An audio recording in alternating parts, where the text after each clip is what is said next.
Rahayu, rahayu, rahayu. Assalamualaikum warahmatullahi wabarakatuh. Waalaikumsalam. Terima kasih tetap kepada Tuhan Yang Maha Esa, di mana pada sampai saat ini kita semuanya masih dalam keadaan sehat walafiat. Dan saya berdoa kepada saudara-saudara semuanya, panjenengan-panjenengan semuanya yang ada dimanapun berada, mudah-mudahan selalu dimudahkan segala urusannya, ya, diperbanyak rezekinya, dan selalu berdoa taat kepada Tuhan. Pada kesempatan kali ini saya akan menjawab sebuah pertanyaan dari saudaraku yang jauh di sana, yaitu Mas Kaji Jamaah. Beliaunya bertanya kepada saya, perbedaan dan persamaan kolbu dengan hidup.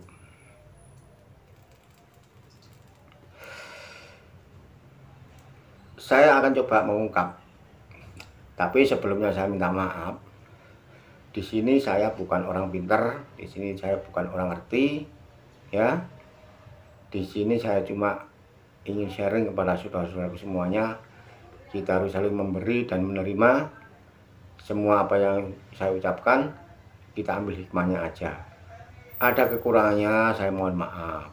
Ada kelebihannya, saya juga mohon maaf. Semua adalah kehendak Tuhan. Ya, mulai saya jawab ya. Kolbu itu adalah bahasa Arab. Ya, kolbu itu bahasa Arab. Kalau dalam bahasa Indonesia itu hati. Kalau dalam bahasa Jawanya hati. Jadi cuma beda bahasa saja antara kolbu, ya, dengan hati, cuma beda bahasa saja. Ya, yang dipertanyakan kan apa beda dan persamaan antara kolbu dengan hidup. Hati, saya ungkap lewat hati dulu. Hati ini sebuah piranti manusia yang ada di dalam tubuh manusia, yang berfungsi sebagai pengontrol rasa manusia. Jadi hati ini pengontrol rasa manusia. Ada rasa enak nggak enak, itu pusatnya dari hati. Dari hati ya, dari rasa hati itu tadi. Kalau ditanyakan perbedaan dengan hidup, hidup itu roh, tidak berbentuk, tidak berwujud. Hidup itu gaib. Ya, hidup itu gaib. Jadi tidak bisa dilihat dengan mata telanjang. Ketika bisa dilihat dengan mata telanjang, manakala hidup itu bersarang di dalam diri manusia, bersarang di dalam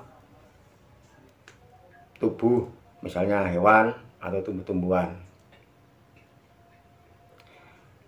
Piranti tersebut, ya, yang saya maksud adalah hati, itu berfungsi manakala ada roh atau hidup yang bersarang di dalamnya. Itu perbedaannya. Jadi hati atau kolbu itu tidak akan berfungsi, ya, sebagai pengontrol rasa itu tidak akan berfungsi manakala tidak ada hidup. Oleh karena hidup atau roh itu tadi bersarang di dalam diri manusia yang berpusat di jantung, ya, hidup itu berpusat di jantung, bersarang di jantung. Detak jantung ini kan terasa kalau detak jantung ini adalah hidup itu sendiri, kemudian menyebar ke seluruh tubuh. Hidup itu gaib. Jadi jelas ya perbedaannya antara kolbu dengan hidup.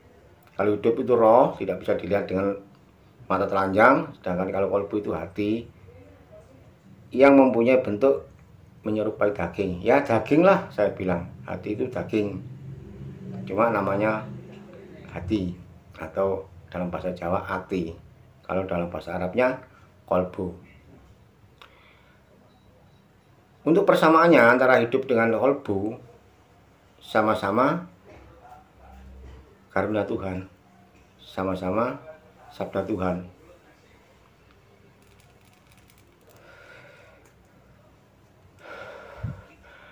Untuk bahasan ini sebetulnya itu tergantung manusianya. Banyak versi, ya, banyak versi yang berbeda lah kalau menurut saya. Banyak versi. Jadi bagaimana cara kita untuk menyikapinya? Karena setiap manusia mempunyai daya pikir yang berbeda, mempunyai pola pikir yang berbeda, mempunyai pengertian yang berbeda. Itu manusia. Kenapa begitu? Itu memang sengaja oleh Tuhan untuk menyelaraskan, untuk menyeimbangkan antara perbedaan-perbedaan pendapat, antara perbedaan pola pikir, agar bisa manusia ini saling memberi dan menerima, atau apa istilahnya, rukun, sejahtera. Jadi setiap pendapat, perbedaan bukan untuk memecahkan sebetulnya, untuk menyelaraskan, biar kita ini saling memberi dan menerima gitu. Kalaupun ada perbedaan pendapat, ya, kalau kita serap, kita masukkan ke dalam hati, misalnya terasa kok nggak sama dengan pendapat saya, ya sudah, itu pendapatnya dia begitu. Kita punya pendapat berbeda, tergantung kita ikut pendapat beliau atau dengan pribadi kita sendiri, gitu.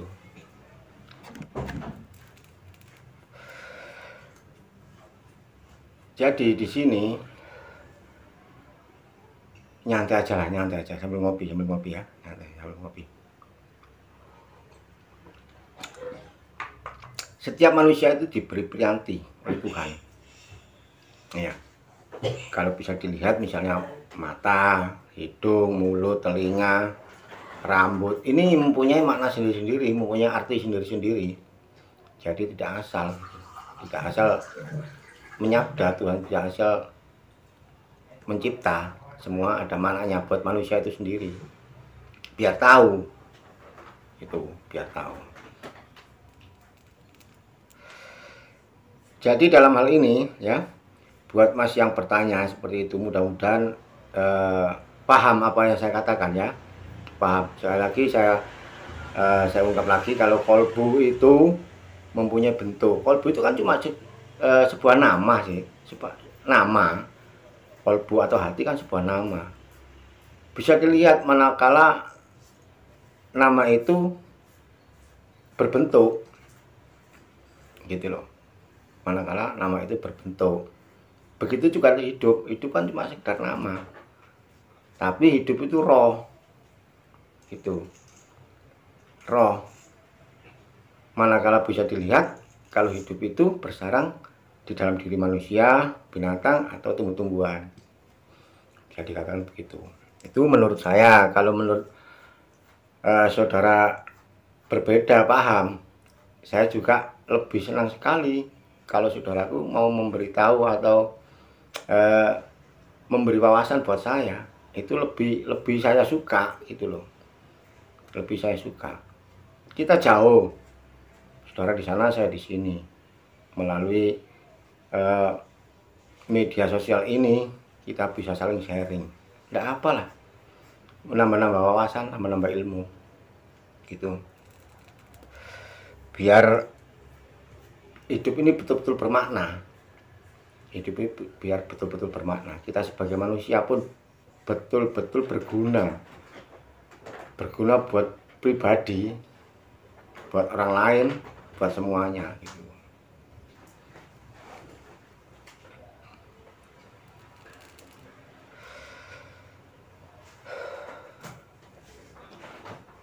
Saya bilang tadi kalau kolbu itu sebuah piranti pengontrol rasa manusia.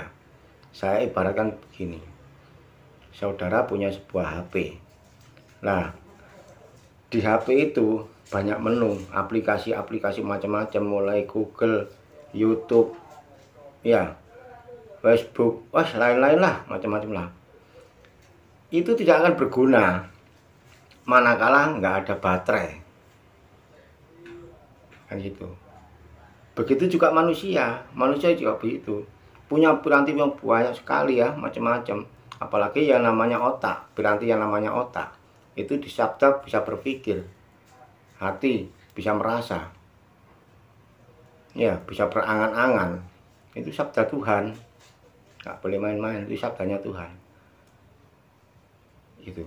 Manakala kita yang punya banyak piranti tadi, hidup saya ibaratkan sebagai baterai, tancapkan, connect, nyala, ya kan, nyala. Ya tinggal kita pilih aja aplikasi yang mana.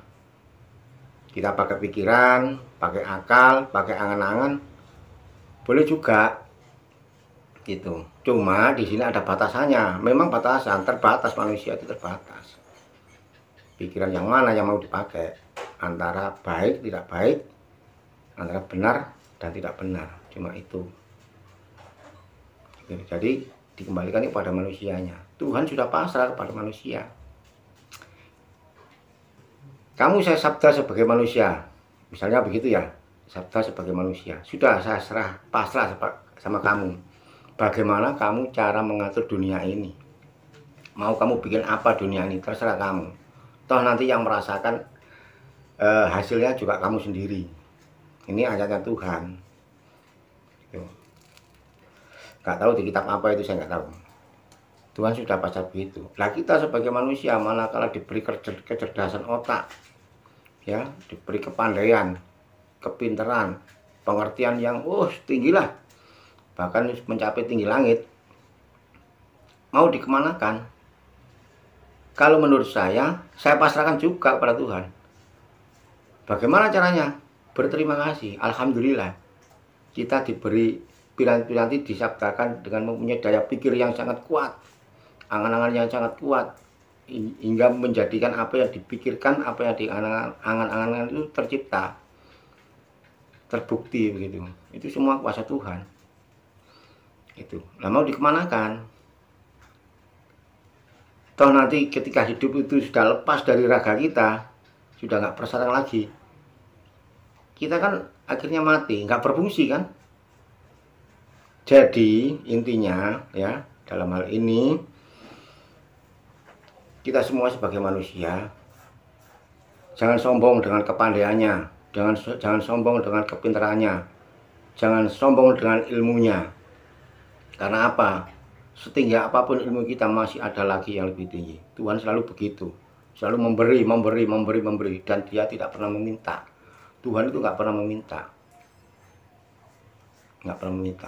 Tinggal kita sebagai manusia, bagaimana cara kita bakti, ya, bakti kepada Tuhan, maksud saya. Bagaimana kita setia kepada Tuhan, bagaimana kita taat kepada Tuhan, tinggal itu aja. Tuhan nggak pernah minta, selalu memberi buat manusia. Itu. Biar tahu manusia itu benar-benar menyaksikan. Dalam kalimat syahadat itu manusia benar-benar menyaksikan, ini loh semua kuasa Tuhan, bukan yang lain. Nah, kalau kita sudah mengerti, saya sudah benar, ya sudah, kebenaran ini kita pegang teguh. Saya lewat jalur agama sudah benar, ya sudah, kita pegang teguh kebenaran ini. Kenapa saya bilang begini? Karena kalau kita sudah berpegang teguh dengan kebenaran, melihat apapun yang ada di dunia ini sudah nggak ada yang salah, benar semua. Sudah benar semua. Apa yang terjadi di luar itu benar semua, ya kan? Dan jangan berkecil hati kepada saudara-saudara yang misalnya merasa nggak bisa, merasa bodoh, merasa goblok, itu jangan berkecil hati. Gitu loh. Itu sebagai pembelajaran buat kita sendiri. Itu kenapa saya kok gak bisa, kenapa saya gak goblok. Biar kita ini selalu ingat pada Tuhan. Dan kalau kita sudah mendekat, manunggal betul-betul sama Tuhan, Tuhan selalu memberi. Apa yang kita nggak punya, Tuhan memberi. Apa yang kita nggak tahu, Tuhan memberitahu. Apa yang kita nggak ngerti, Tuhan pasti memberi pengertian. Itu pasti. Nah, itu bentuk keimanan. Itu bentuk beriman. Gitu. Baik, cukup sekian apa yang bisa saya sampaikan kepada saudara-saudaraku, terutama kepada Mas Kaji Jamaah. Semoga jawaban saya bisa bermanfaat. Ya. Boleh kita berbeda pendapat, tetapi kita ambil hikmahnya saja. Baik kita pakai, ya, nggak baik, monggo terserah, dipakai juga oke, nggak dipakai juga oke, karena Tuhan itu memberi pertanyaan kepada manusia. Cukup sederhana sebetulnya kalau mau kalau kita bisa menjawab, kalau kita mau menjawab. 1 tambah 1 ada 3, benar apa salah? Itu pertanyaan Tuhan. Kalau menurut Anda gimana? Terserah bagaimana cara Anda menyikapinya. Cukup apa yang bisa saya sampaikan. Mudah-mudahan saudaraku semuanya juga paham. Kalaupun tidak paham, kita belajar lagi. Ya. Tetap semangat dalam beraktivitas, tetap berdoa dan berusaha, juga berikhtiar. Rahayu, rahayu, rahayu. Assalamualaikum warahmatullahi wabarakatuh.